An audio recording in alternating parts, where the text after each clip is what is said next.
ఈయన గురించి అందరికీ తెలిసిందే అయినా ఇంట్రడక్షన్ ఇంట్రెస్టింగ్ ఉండాలి కదా మరి. ఈ రోజు మనం వాదించబోయే వీరుడు బగబగా మండుతున్న బాణుడు, దగదగా మెరుస్తున్న ధీరుడు, ఆయనే ఈ సూర్యుడు ఆలియాస్ సన్ బ్రో.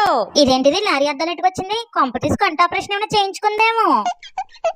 ఇదిగో సన్ బ్రో, ఇది అందం కోసమో ఆపరేషన్ కోసమో పెట్టుకొచ్చిన గ్లాసులు కాదు. నీ ఎండను తట్టుకోలేక పెట్టుకొచ్చిన కూలింగ్ గ్లాసులు ఇవి.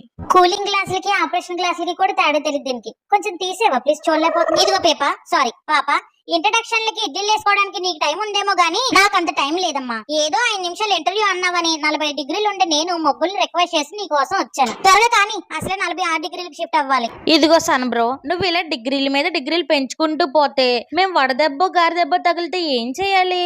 ఏముంది, కల్తిరి పడిపోవాలి. జోక్ బాగుంది. బాగుందా? అయితే ఇంకోటి చెప్తాను చూడు.